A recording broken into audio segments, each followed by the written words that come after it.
Praise the lord. దేవుని హస్తం మనకు తోడుగా ఉంటే కలిగే కొన్ని ప్రయోజనాలను ఎజ్రా గ్రంథము 7వ అధ్యాయం 1 నుండి 28 వచనాలలో తెలుసుకోవడానికి ప్రయత్నం చేద్దాం. ఈ అధ్యాయంలో ఎజ్రా బబులోను నుండి యెరూషలేమునకు వచ్చిన విషయం ప్రస్తావించబడింది. ఎజ్రా అహరోను వంశావళి నుండి వచ్చినవాడు.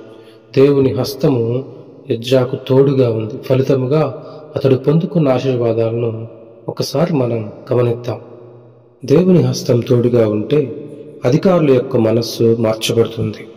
ఎజ్రా బబులోను నుండి యెరూషలేమునకు ప్రయాణమయ్యేటప్పుడు యెరూషలేములో దేవుని మందిర నిర్మాణానికి కావలసిన వాటినన్నిటినీ రాజును అడుగగా అతడు వాటిని ఎజ్రాకు అనుగ్రహించాడు.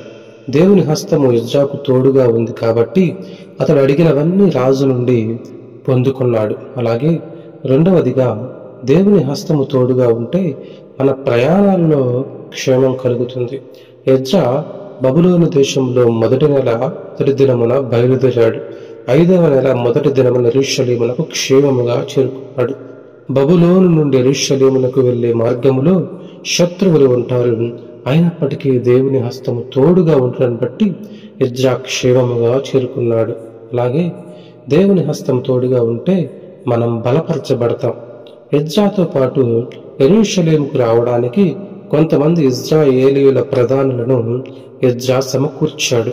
ఈ రీతిగా సమకూర్చడానికి దేవుని హస్తము అతనికి తోడుగా ఉన్నందున అతడు బలపరిచాడు. అలాగే మన ముగింపులో ఒక్కసారి మనం జ్ఞాపకం చేసుకుంటే, దేవుని హస్తము తోడుగా ఉంటే పైన చెప్పబడిన ఆశీర్వాదాలను పొందుకుంటాం. అయితే దేవుడు ఎప్పుడు తోడుగా ఉంటాడు అనేది ప్రాముఖ్యం. దేవుని ఎదుట సమస్త విషయాల్లో సుబుద్ధి కలిగి ప్రవర్తిస్తే దేవుడు తోడుగా ఉంటాడు. 1 సమూయేలు 18వ అధ్యాయము 14వ వచనం.